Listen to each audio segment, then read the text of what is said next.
সুপ্রিয় ভিউয়ার্স, দেশে এবং প্রবাসে যারা আমার ভিডিও দেখছেন সকলকে জানাচ্ছি আন্তরিক শুভেচ্ছা, অভিনন্দন। আজকে একটা গুরুত্বপূর্ণ বিষয় নিয়ে কথা বলবো। রক্ত স্বল্পতায় কিসমিসের ব্যবহার। কিসমিস কিভাবে খেলে এই রক্ত স্বল্পতাটা দূর হবে এবং কিসমিসে কি উপাদানটি আছে যার কারণে সবাই ভিডিওতে জোর দিয়ে বলে থাকে রক্ত স্বল্পতা বা অ্যানিমিয়া। এখন রক্তের মধ্যে কি কি থাকে আমরা একটু ছোট্ট অল্পভাবে জেনে নেই। রক্তের মধ্যে ৩টা কণিকার উপস্থিতি থাকে। একটা হলো শ্বেত কণিকা, লোহিত কণিকা, অনুচ্চ কণিকা। আচ্ছা, কিসমিসে কি আছে? কিসমিসে ফাইবার আছে, ম্যাগনেসিয়াম আছে, ফসফরাস আছে, ক্যালসিয়াম আছে, পটাশিয়াম আছে, আয়রন। কিসমিস খেলে রক্ত স্বল্পতা নিরাময় হয় বা দূর হয়।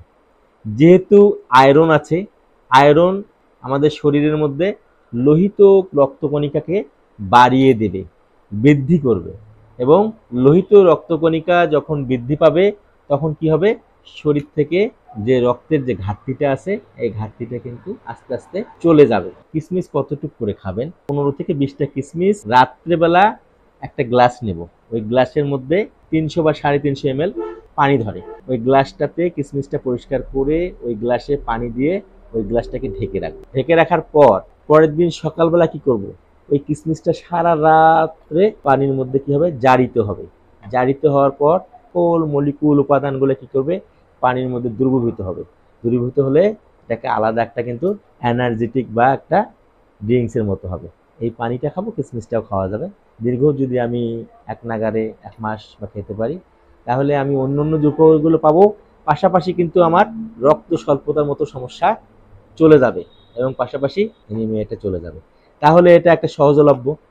আপনারা যাদের এই সমস্যা আছে, দেখা যায় যে আমরা ফুড সাপ্লিমেন্ট বা রক্ত স্বল্পতার জন্য বিভিন্ন ধরনের সিরাপ, যেমন হাওলাত সিরাপ, তারপরে থিওগ্লোবিন সিরাপ, এই সমস্ত ওষুধের পিছনে ছুটছি, কিন্তু সাময়িক। তাহলে আমরা ন্যাচারালভাবে আমরা কিন্তু এই কিসমিস থেকে আমরা পেতে পারি। তাহলে আজকের এই ভিডিওটা খুবই গুরুত্বপূর্ণ। তাই যারা আমার এই ভিডিওগুলি দেখছেন এবং তারা ভিডিওটা শেয়ার করবেন, যেহেতু স্বাস্থ্য বিষয়ক। আর যারা আমার চ্যানেলটি সাবস্ক্রাইব করেছেন, আমার পক্ষ থেকে তাদেরকে অসংখ্য ধন্যবাদ। আর যারা নতুন তারা আমার চ্যানেলটি সাবস্ক্রাইব করবেন, পাশে থাকা বেলটি বাজিয়ে দেবেন, যাতে নতুন কোনো স্বাস্থ্য বিষয়ক ভিডিও আপলোড হলে দ্রুত আপনাদের হোম পেজে শো করে, আর আমিও নতুন নতুন ভিডিও বানানোর অনুপ্রেরণা পাবো। আপনারা সবাই সুস্থ থাকুন, সুন্দর থাকুন, এই প্রত্যাশায় আমি বিদায় নিচ্ছি। আপনাদের সবাইকে অসংখ্য ধন্যবাদ।